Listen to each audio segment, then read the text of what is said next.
আহলুস সুন্নাহ ওয়াল জামার আকীদা হলো ইন্না আম্বিয়া আল্লাহি মাসুমুন ক্বাবলান নবুওয়াতি ওয়া বা'দান নবুওয়া ওয়া ইন্নাহুম মুনাজ্জাহুন আনিশ শিরকি ওয়াল কাবায়ের হাত্তা সাগাইর। সুবহানাল্লাহ। আহলে সুন্নাহ ওয়াল জামাতের প্রসিদ্ধ আকীদা যে আল্লাহর পয়গম্বরগণ, আল্লাহর নবীগণ সকলে নিষ্পাপ। বলেন, নবীগণ সকলে কি? নিষ্পাপ। মুনাজ্জাহুন আনিশ শিরকি ওয়াল কাবায়ের, শিরক, কবিরা গুনাহ, সগীরা গুনাহ, সকল প্রকার অন্যায় থেকে তারা নিষ্কলুষ, পুত পবিত্র। সুবহানাল্লাহ বলেন। নবীরা যদি কোনো গুনাহ করেন তাহলে তারা নবী হতে পারেন না। নবীদেরকে আল্লাহ তাআলা গুনাহমুক্ত রেখেছেন। সুবহানাল্লাহ বলেন। নবীগণ হলেন মাসুম। বলেন, নবীরা কি? মাসুম। আমরা যেমন বলি না মাসুম বাচ্চা, ছোট বাচ্চার কোনো গুনাহ নাই, ঠিক ওই রকম নবীরা হলো মাসুম। সুবহানাল্লাহ। আউলিয়া কেরাম, বুজুর্গানে দিন, সাহাবায়ে কেরাম, এরা হলো মাহফুজ। বলেন, এরা কি? মাহফুজ। মাহফুজ মানে সংরক্ষিত। এদেরকে আল্লাহ তাআলা সেভ করেন। সুবহানাল্লাহ বলেন। কোনো ওলি, আউলিয়া, সাহাবা, তাবিঈন, তাবাউত তাবিঈন, এদেরকে আল্লাহ তাআলা সেভ করেন। কি করেন? সেভ করেন আল্লাহ তাআলা, নিরাপদ রাখেন। আর নবীদের ব্যাপারে এটা কখনো কল্পনাই করা যাবে না যে নবীরা কোনো গুনাহ করেছিলেন।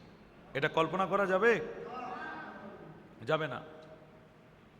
আপনারা একটি ঘটনা জানেন, সাইয়্যিদুনা আদম সফিউল্লাহ আলাইহিস সালাতু ওয়াত তাসলিম, তিনি সামান্য একটু মিস্টেক করেছিলেন, একটু ভুল, কি ভুল, পিছলে পড়ে গেছিলেন। অনেক সময় বৃষ্টি হলে কাদা মাটিতে আমরা পিছলে পড়ে যাই না? আচ্ছা, এতে কি কোনো গুনাহ হবে? ওনার একটু পিছলে পড়ে গেছিলেন, সামান্য একটু ভুলের কারণে, স্ত্রীর কারণে গন্ধম কাছে নিয়েছিলেন। এই যে স্ত্রীর কারণে, এবং স্ত্রীকে প্ররোচনা দিয়েছিল মূলত শয়তান, চেষ্টা করেছিল। সামান্য একটু ভুলের কারণে তিনি 1 নয় 2 নয়, 100 নয় 200 নয়, প্রায় 350 বছর পর্যন্ত কান্নাকাটি করেছিলেন। আল্লাহু আকবার বলে।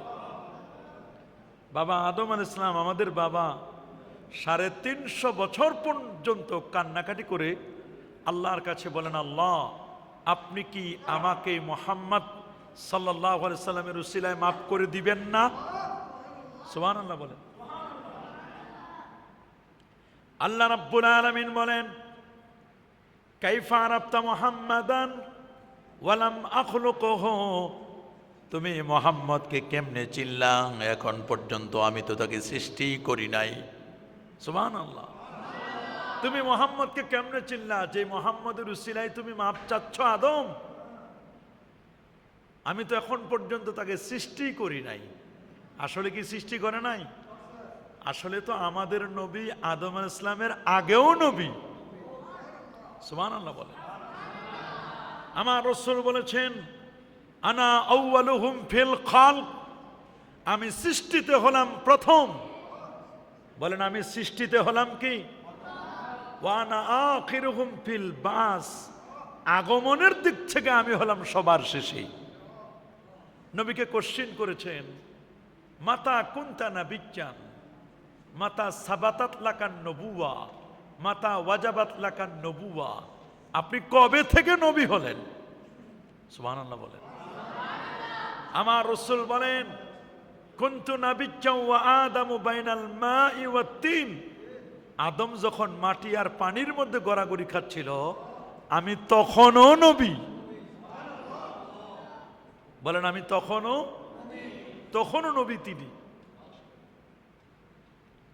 মুসনাদে আহমদ 17,190 নম্বর হাদিস। এরবাদ ইবনে সারিয়া বলেন, আল্লাহর হাবিবকে আমি বলতে শুনেছি, আল্লাহর হাবিব বলেন, ইন্নী আবদুল্লাহ, আমি আল্লাহর বান্দা, ওয়া খাতামুন নাবিয়্যিন, আমি হচ্ছি সর্বশেষ নবী, ওয়া ইন্না আদামা লামুনজাদিলুন ফি তিনাতিহি, আমি নবী তখনও নবী আদম যখন মাটি আর পানির মধ্যে গড়াগড়ি খাচ্ছিল। সুবহানাল্লাহ বলে। আমি নবী তখনও নবী আদম যখন মাটি আর পানির মধ্যে গড়াগড়ি খাচ্ছিল। ওয়ালাম ইয়াকুন শাইআম মাযকুরা, উল্লেখ করার মতো কিছুই ছিল না, আমি নবী তখনও নবী ছিলাম। আদম নবী বলেন, আল্লাহ আপনি কি আমাকে মুহাম্মদ সাল্লাল্লাহু আলাইহি সাল্লামের উসিলায় মাফ করে দিবেন না? আল্লাহ বলেন, তুমি মুহাম্মদকে কেমনে চিনলা? আমি তো এখনো পর্যন্ত তাকে সৃষ্টি করি নাই। আল্লাহ বলেন, আদম কেমনে তুমি মুহাম্মদকে চিনলা? আদম নবী বলেন, আল্লাহ আমারে যখন 120 হাত লম্বা 7 হাত প্রস্থ বানালেন, ভিতরে রুহুটা ফুৎকার করলেন, মাথাটা জাগায় দেখলাম আরশের খুঁটির নিচে লেখা লা ইলাহা ইল্লাল্লাহ প্লাস মুহাম্মাদুর রাসূলুল্লাহ সাল্লাল্লাহু আলাইহি ওয়াসাল্লাম। আপনার নামের সাথে যে নামটা আপনি অ্যাড করে দিয়েছেন, লিখে দিয়েছেন, নিঃসন্দেহে ওই নামটা পৃথিবীর সেরা নাম। ওই নামের উসিলায় আল্লাহ আপনি আমারে মাফ করেন। আল্লাহু আকবার।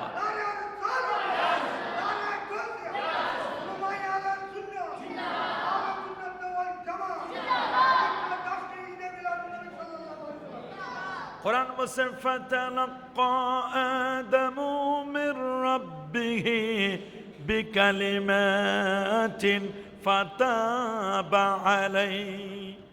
আল্লাহ কতগুলো কালিমা দিলেন, যে কালিমার কারণে আদম আলাইহিস সালাম আল্লাহর কাছে মাপ চাইলেন ভুলের কারণে। হাসানাতুল আবরার সাইয়্যাতুল লিল মুকাররাবিন। এবং তিনি বললেন, রব্বানা যালামনা আনফুসানা ওয়া ইল্লাম তাগফির লানা ওয়া তারহামনা লানাকুনান্না মিনাল খাসিরিন। আদম নবী মাপ চাইলেন আল্লাহর কাছে, এজন্য তিনি গুনাহ করেন নাই। ওয়ালাম নাজিদ লাহু আজমা, গুনার ব্যাপারে আমি কোনো কিছু তার পায় নাই, কঠোরতা পায় নাই, গুনাহ নয়। আদম নবী একটু মিস্টেক করেছিলেন, ভুল, নবীদের ভুল হতে পারে, গুনাহ হবে না। নবীরা মাসুম। বলেন নবীরা কি? আল ফিকহুল আকবারের মধ্যে স্পষ্ট করে ইমামুন আল আজম আবু হানিফা নুমান ইবনে সাবিত রাদিয়াল্লাহু তাআলা আনহু, ইমাম আজম তিনি, যিনি 100 বার আল্লাহর স্বপ্নে দেখেছিলেন, 40টি বছর যিনি এশার দিয়ে ফজর পড়েছেন, 55 বার নবীজির রওজা মুবারাকা জিয়ারত করেছিলেন, 12,70,971টি মাসআলা বের করেছিলেন, রমজান কারিমে 62 খতম কোরআন তেলাওয়াত করতেন, যিনি বাতিলদের সাথে বাহাস করতে ইরাক থেকে কুফা থেকে বসরায় গিয়েছেন 22 বার। তিনি বলেছেন তারা আকীদার কিতাবে লেখা সমস্ত আম্বিয়া আলাইহিমুস সালাম তারা মাসুম, নিষ্পাপ, আর আমার রাসূল ছিলেন সাইয়্যিদুল মাসুমিন, সমস্ত মাসুম নবীদের সাইয়্যিদ ছিলেন, সেরা ছিলেন রাসূলুল্লাহ। কোরআন বলছে, ইন্না ফাতাহনা লাকা ফাতাহাম মুবিনা, ইন্না ফাতাহনা লাকা ফাতহাম মুবিনা। এরপরে আয়াতে আসছে, লিয়াগফিরা লাকা আল্লাহু যামবাকা লিয়াগফিরা লাকা মা তাকাদ্দামা মিন যামবিকা ওয়া মা তাআখার। আল্লাহ তাআলা আপনার পূর্বের পরের গুনাহ আল্লাহ ক্ষমা করে দিয়েছেন। নবীর তো কোনো গুনাহই ছিল না। সুবহানাল্লাহ বলে। এখানে গুনাহ দ্বারা উদ্দেশ্য হলো উম্মতের গুনাহ। বলেন কার গুনাহ? উম্মতের গুনাহ। উম্মতের গুনাহ আল্লাহ ক্ষমা করে দিয়েছেন। রাসূল দিনে আর রাতে 70 থেকে 100 বার তাওবা করতেন। কতবার? 70 থেকে 100 বার আল্লাহর কাছে তাওবা করতেন, ইস্তেগফার করতেন। ইন্নী লা আস্তাগফিরুল্লাহ ওয়া আতুবু ইলাই 100 মাররা। দিনে আর রাতে আমি 100 বার আল্লাহ পাকের কাছে তওবা করি। সুবহানাল্লাহ বলেন। সাহাবায়ে কেরাম জিজ্ঞেস করলেন, হুজুর আপনি কেন তাওবা করেন?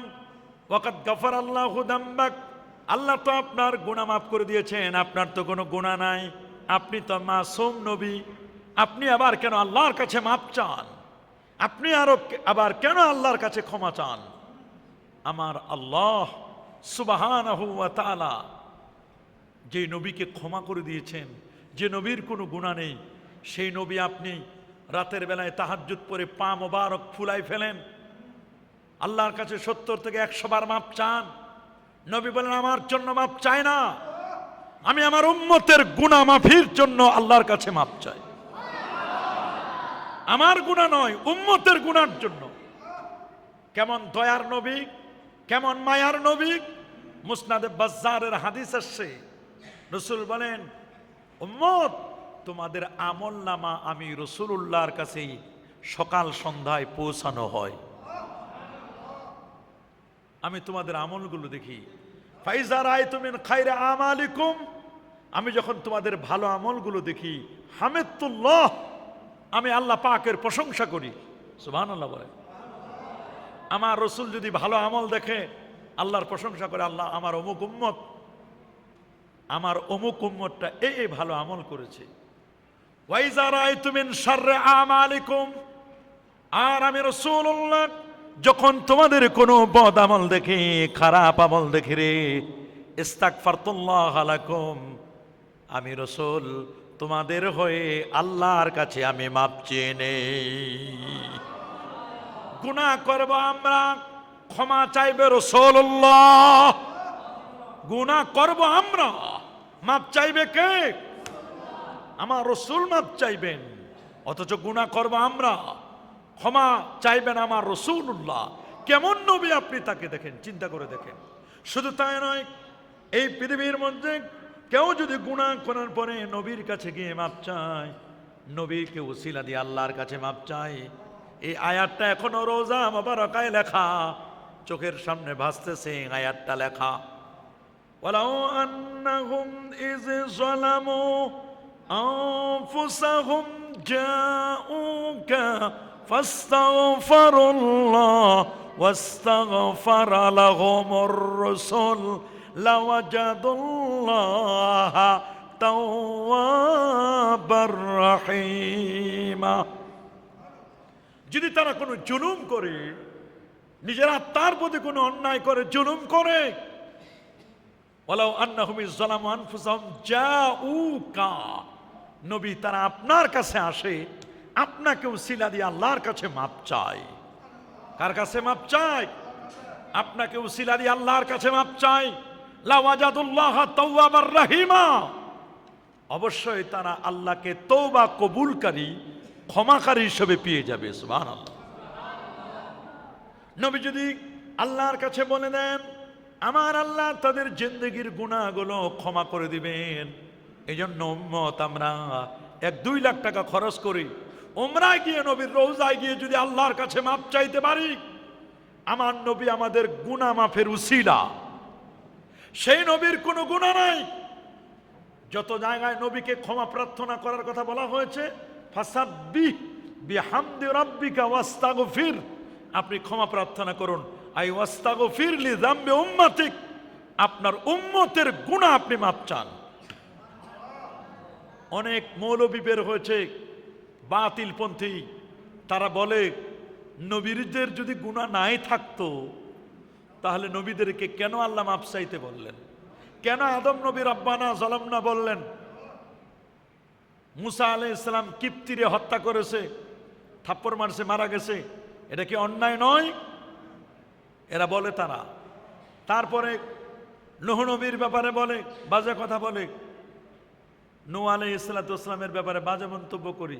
ইউনুস নবী আল্লাহকে না বলে চলে গেছেন, সমুদ্রের মধ্যে তাকে নিক্ষেপ করা হয়েছে, মাছের 3 অন্ধকারের মধ্যে ছিলেন, বলছে এগুলো তো অপরাধ, অন্যায়। ইভেন এক মিস্টার সেও বলে দিয়েছে নবীরা গুনাহ করেছে, নবীদের থেকে গুনাহ সাদের হয়েছে। না, আহলে সুন্নাহ ওয়াল জামাতের আকীদা মনে রাখবেন, ইন্না আম্বিয়া আল্লাহ পড়েন, ইন্না আম্বিয়া আল্লাহে মাসুমুন, নিশ্চয় আল্লাহর নবীগণ মাসুম। বলে নিশ্চয় আল্লাহর নবীগণ কি কাবলান নবুয়া ওয়া বাদান নবুয়া, না নবুয়তের আগে না নবুয়তের পরে। সুবহানাল্লাহ বলেন। নবুয়তের আগেও না নবুয়তের পরেও তাদের কোনো গুনাহ হয় নাই। কাবলান নবুয়া ওয়া বাদান নবুয়া ওয়া ইন্নাহুম মুনাজ্জাহ, তারা হলেন মুনাজ্জাহ, পুত পবিত্র তারা। ওয়া ইন্নাহুম মুনাজ্জাহুন আনিশ শিরক, শিরক থেকে, ওয়াল কাবায়ের কবিরা গুনাহ থেকে, ওয়াস সাগায়ের সগীরা গুনাহ থেকে। নবীদের কোনো গুনাহ ছিল না। ছিল নাকি? ওরা বলে ইব্রাহিম নবী 3টা মিথ্যা বলেছে, নাউজুবিল্লাহ। সালাসু কাযুবাতিন লাইসা মিন কিযবিহিন্না, হাদিসের মধ্যে আসছে ইব্রাহিম নবীর ব্যাপারে যেটা বলা হয়, যখন জিজ্ঞেস করছে মূর্তি ভাঙার কথা, কে ভাঙছে? তো ইব্রাহিম নবী বলেন মূর্তিকে জিজ্ঞেস করো। কাকে? তো এগুলো মিথ্যা নয়। উনি তো আর বলে নাই যে আমি ভাঙ্গি নাই, এটা বলছেন। উনি বলছেন মূর্তিকে জিজ্ঞেস করো। ওরা বলছে আমরা কিভাবে মূর্তিকে জিজ্ঞেস করব, মূর্তি তো কোনো কথা বলতে পারে না। উনি কিন্তু বলে নাই যে আমি ভাঙ্গি নাই, এটা কথা কিন্তু উনি বলে নাই। উনি বলছেন, জিজ্ঞেস করছেন কে করছে এগুলো? বলছেন বাল ফালা কাবিরুহুম, তাদের বড় যিনি মুরব্বী মূর্তিদের মধ্যে, তারে জিজ্ঞেস করো না। বলে ওদেরকে কি জিজ্ঞেস করবো, ওরা তো কোনো কথাই বলতে পারে না। তো যারা কথা বলতে পারে না তাদের আবার তোমরা পূজা করো কেমনে? আল্লাহু আকবার বলেন। এটা একটা তাওরিয়া, একটু ঘুরাই বলছেন। ইসলামে তাওরিয়া করা জায়েজ আছে। আবার উনি যখন ওকাজের মেলায় নিয়ে যাবে, ওনাকে জিজ্ঞেস করা হয়েছিল যে আপনি যাবেন না, সবাই যাচ্ছে আপনি যাবেন না? তো উনি আকাশের দিকে তাকায় দেখে বলছিল ইন্নী সাকিম, আমি অসুস্থ হতে যাচ্ছি। তো বললে আপনি তো সুস্থ, সারাদিন ঠিক ছিলেন, ওকাজের মেলার কথা বললে আপনি অসুস্থ হয়ে যান, তাই আপনি সুস্থ মানুষটা অসুস্থ হওয়ার কথা বললেন। বলে যে এটা মিথ্যা নয়, উনি একটু ঘুরাই বলছি, তার মানে ওই মেলায় গেলে আমার মানসিক অসুস্থতা বেড়ে যাবে। উনি এইভাবে বুঝাইছেন, আমি যদি মেলায় যাই, তোমরা মেলার মধ্যে পূজা করো, অন্যায় অপকর্ম করো, জুয়া খেলো, ওইখানে গেলে পরে আমার মানসিক ভারসাম্য থাকবে না, মানসিকভাবে অসুস্থ হয়ে যাব। একটা শারীরিক অসুস্থতাকে বলা হয় মারিদ। কি বলে? মারিদ, অসুস্থ। আর সাকিম হলো মানসিক অসুস্থতাকে, এটাকে বলা হয় সাকিম, ইন্নী সাকিম।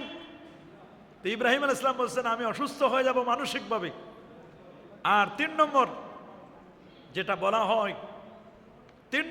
বলা হয়, হযরতে সারা রাদিয়াল্লাহু তাআলা আনহা, ইব্রাহিম নবীর স্ত্রী, তাকে যখন জিজ্ঞেস করা হলো ইব্রাহিম নবীকে যে সারা আপনার কি হয়, তো ইব্রাহিম আলাইহিস সালাম বললেন আমার বোন। অথচ ওনার স্ত্রী ছিল, কি ছিল? ইব্রাহিম আলাইহিস সালামের স্ত্রী না সারা? বলেন না কি? যখন জিজ্ঞেস করছেন, মিশরের প্রধানমন্ত্রী যখন জিজ্ঞেস করছেন, তখন বলল যে আমার বোন। স্ত্রীকে বোন বলল কেন? অনেকে বলে এটা মিথ্যা বলেছে। না, ইন্নামাল মুমিনুনা ইখওয়া, মুমিনরা ভাই ভাই, পুরুষ পুরুষ ভাই, আর নারী নারী বোন বোন। উনি ওই দৃষ্টিতে কোন থেকে বলছেন আমরা মুসলমান ভাই ভাই না? উনি বলছেন মুসলমান পুরুষে পুরুষে যদি ভাই ভাই হয়, নারীতে নারীতে মোমেনা এরা বোন বোন, ওই দৃষ্টিকোণ থেকে উনি বলছেন। এটার প্রত্যেকটার তাবিল করতে হবে, ব্যাখ্যা করতে হবে। নবীদের কোনো গুনাহ ধরা যাবে নাকি? নবীদের কোনো গুনাহ ধরা যাবে না। আল্লাহ নবী নিজেই বলে দিয়েছেন প্রত্যেকটা মানুষের সাথে একজন ফেরেশতার স্পর্শ থাকে আর একটা জিনের স্পর্শ থাকে। বলে না কিসের? ফেরেশতার, আর একটা কি? জিন, শয়তানের। তো নবীজিকে জিজ্ঞেস করলো সাহাবীরা যে হুজুর আপনারও কি ওরকম থাকে? বলে আমারও থাকে, তবে আমার যেটা ওইটা আমার মুরিদ হয়ে গেছে, ওইটা আমারে ভালো ছাড়া খারাপ কিছু নির্দেশ দেয় না। আল্লাহু আকবার বলেন। ও আমাকে যাই বলে সব কিছু ভালো করতে বলে, ভালো কাজ করেন। শয়তান তো আমাদেরকে খারাপ করায়। নবী বলছেন আমার কাছে যেটা থাকে ওইটা আমার মুরিদ হয়ে গেছে। সুবহানাল্লাহ বলেন। তাহলে নবীদেরকে দ্বারা কি গুনাহ করা সম্ভব? বলেন, নবীদের দ্বারা গুনাহ করা সম্ভব? সম্ভব নয়। নবীরা কোন ধরনের কোন গুনাহে লিপ্ত হয় ইল্লা ইবাদাকাল মুখলাসিন। আল্লাহ বলেন শয়তান সবাইকে প্ররোচনা দিতে পারে, কিন্তু যারা আল্লাহ পাকের খাস বান্দা, বলেন আল্লাহ পাকের কি বান্দা? খাস বান্দা, আল্লাহ পাকের প্রিয়, আল্লাহর খাস বান্দা, এদেরকে আমার আল্লাহর কন্ট্রোলে, সুবহানাল্লাহ, এদেরকে শয়তান প্ররোচনা দিতে পারে? শয়তান প্ররোচনা দিতে পারে না। এজন্য আমরা যে কোনো ইবাদত বندگির ক্ষেত্রে নিয়ম হলো আকীদাটা ঠিক রাখতে হবে বাবা। যার আকীদা মজবুত তার সবকিছু মজবুত। আকীদা যদি ভেজাল থাকে, আমল যদি অনেক করেন, ওই আমল কোনো কাজে লাগবে না। আহলে সুন্নাহ ওয়াল জামাতের আকীদা সমস্ত নবীগণ নিষ্পাপ। বলেন সমস্ত নবীগণ কি? এই ব্যাপারে কোনো সন্দেহ আছে নাকি? এই ব্যাপারে কোনো সন্দেহ পোষণ করা যাবে না, কোনো রকমের কোনো দ্বিধাদ্বন্দ্ব নাই। আহলে সুন্নাহ ওয়াল জামাতের আকীদা আমরা লালন করব। আহলে সুন্নাহ ওয়াল জামাতের এই আকীদা আমরা পোষণ করব। নবীগণ নিষ্পাপ, আর আমার নবী ছিলেন সাইয়্যিদুল মাসুমিন। সমস্ত মাসুম নবীদের সরদার ছিলেন আমার রাসূল। আল্লাহু আকবার বলেন। যত জায়গায় নবীদের ব্যাপারে বলা হয়েছে যে নবীদেরকে তাওবা করতে বলেছেন, ইস্তেগফার করতে বলেছেন, ক্ষমা চাইতে বলা হয়েছে, প্রত্যেকটি জায়গায় উম্মতের ক্ষমা। বলেন কার ক্ষমা? উম্মতের ক্ষমা। একটি ব্যাখ্যা। আবার কেউ কেউ বলেছেন কিয়ামতের ময়দানে আল্লাহ যেন নবীর মর্যাদাকে বুলন্দ করে দেন, যে মর্যাদার বদৌলতে আমার নবীজি কিয়ামতের ময়দানে তার উম্মতকে শাফাআত করতে পারবেন। এই লক্ষ্যে নবীজি ক্ষমা চাইতেন, গুনার জন্য নয়। শরহ আকীদাতে তাহাবীর মধ্যে লেখা আব্দুল মুস্তাফা, তিনি আল্লাহ পাকের নির্বাচিত বান্দা। ওয়া সালামুন আলা ইবাদিহিল্লাযীনা ইসতাফা। আল্লাহ তাআলা এদেরকে নির্বাচন করেছেন। বলেন না, নির্বাচন করেছেন কে? নবীদেরকে নির্বাচন করেছেন কে? এরা নবীদেরকে নির্বাচন করেছেন আমার আল্লাহ। যারা গুনাহ করবে, নাফরমানি করবে, এই রকম ব্যক্তিদেরকে আল্লাহ কখনো নবী নির্বাচন করবে? প্রশ্ন আসে না, প্রশ্ন আসে না। নবীরা কোনো কথা বলেন না, নবীরা কোনো কথা বলেন না। ওয়ামা ইয়ানতিকু আনিল হাওয়া ইন হুয়া ইল্লা ওয়াহয়ু ইউহা। যতক্ষণ না আল্লাহর পক্ষ থেকে ওহী না হয়, নিজের তরফ থেকে কোনো কিছু বলেন না। সুবহানাল্লাহ বলেন। নবীরা জিনসে বাশার, দেখতে মানুষের মতো, মা ছিল বাবা ছিল বাশার, কিন্তু নবীরা দেখতে মানুষ হলেও তিনি বলছেন ইন্নামা আনা বাশারুম মিসলুকুম, আমি তোমাদের মতো মানুষ। তোমাদের মা আছে বাবা আছে, আমারও মা আছে বাবা আছে। তোমাদের মা বাবার বিয়ের মাধ্যমে যেমন সন্তান হয়েছে, আমিও আমার মা বাবার বিয়ের মাধ্যমে সন্তান। আমি বাজারে যাই, আমি খাই। তবে শোনো, আইয়ুকুম মিসলি, কে আছো তোমরা আমার মতো? সাহাবায়ে কেরাম বলল ক্বালু লাসনা কাহায়াতিকা ইয়া রাসূলুল্লাহ, আমরা কেউ আপনার মতো নই। নবীজি 20 দিন 25 দিন পর্যন্ত না খেয়ে থাকতে পারতেন। সুবহানাল্লাহ বলেন। নবীজি বলেন আমি ঘুমাইলে আল্লাহ আমারে খাওয়ায়, আল্লাহ আমারে পান করায়। আর আপনারা আমরা ঘুমাই গেলে ঘুম থেকে উঠে আমরা খাবার তালাশ করি। নবীদেরকে আমাদের সাথে তুলনা করলে চলবে? কখনো চলবে না। নবীরা ঘামায় গেলে নবীজির ঘাম মোবারক থেকে সুগন্ধি বের হতো। সুবহানাল্লাহ বলেন। আর আমরা ঘামাইলে দুর্গন্ধে থাকা যায় না। নবীদের প্রসাব খেয়ে জীবনের তরে সুস্থ হয়ে গেছেন, আমাদের পেশাব খাইলে তো মানুষ পাগল হয়ে যাবে। আমার রসুলের থুতু মোবারক নেওয়ার জন্য ফকিরের মতো সাহাবায়ে কেরাম হাত পেতে দিতেন। আপনার আমার 1000 টাকা করে দিলেও তো কেউ থুতু নিবে না। তাহলে নবীদের সাথে আমাদের কারো কখনো কোনো তুলনা চলবে? রসুলের ব্যাপারে বলা হয়েছে লাকাদ কানা লাকুম ফি রাসূলিল্লাহি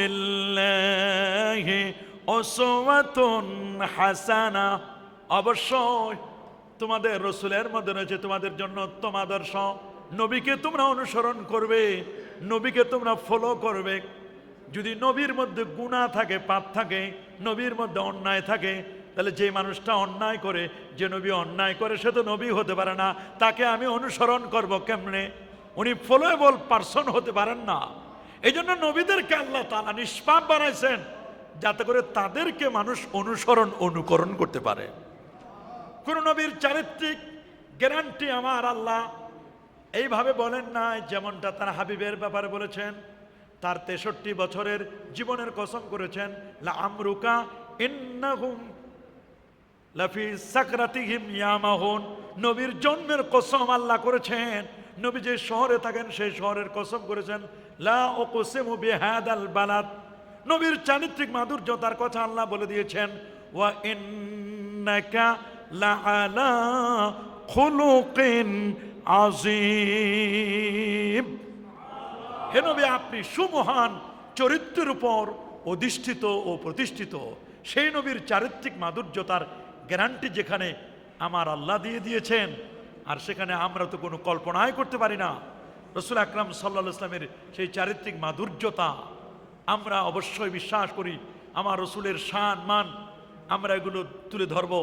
নবী ছিলেন খুলুকে আজিম, সেই খুলুকে আজিমের মতো মহান চরিত্র, এবং যিনি আমাদের জন্য আইডল, আমাদের জন্য আইকন, আমাদের জন্য মডেল, সেই নবী যিনি আল্লাহর ওহী ছাড়া কথা বলেন না, যার কথা আল্লাহ পাক রব্বুল আলামিনের ওখানে রিমোট টিপলে পরে নবীজি কথা বলেন, সেই নবী যদি মাসুম না হয় তাহলে আর মাসুম হবে কে? অবশ্যই সমস্ত আম্বিয়া আলাইহিমুসসালাতু ওয়াসসালাম মাসুম ছিলেন। আহলে সুন্নাহ ওয়াল জামাতের আকীদা আমরা লালন করব, আহলে সুন্নাহ জামাতের আকীদাকে আমরা পালন করব। আহলে সুন্নাহ ওয়াল জামাআ এটা আমাদের নিজস্ব কোনো কিছু নয়, বরং এটি একটি মানহাজের নাম, এটি একটি আকীদার নাম। আমরা যেন সেই বিশুদ্ধ আকীদাটা লালন করতে পারি। কারণ 72টি ফেরকা জাহান্নামী, যে ফেরকাটি নাজি ফেরকা হবে, একটি ফেরকা, সেই ফেরকাটির নাম হলো মা আনা আলাই। মা আনা আলাই মানে আহলুস সুন্নাহ ওয়াল জামাআ, ওয়া আসহাবি মানে আই জামাআতু মিনাস সাহাবা। আর এই আহলুস সুন্নাহ ওয়াল জামাতের আকীদাটাই হলো মূল আকীদা। এই আকীদাটা মনে রাখবেন যে ইন্না আম্বিয়া আল্লাহ মাসুমুন ক্বাবলান নবুওয়া ওয়া বাদান নবুওয়া ওয়া ইন্নাহুম মুনাজ্জাহুন আনিশ শিরকি ওয়াল কাবায়ের হাত্তা সাগায়ের। আমরা যেন এই আকীদার উপর অবিচল থাকতে পারি। আল্লাহ আমাদের কবুল করুন।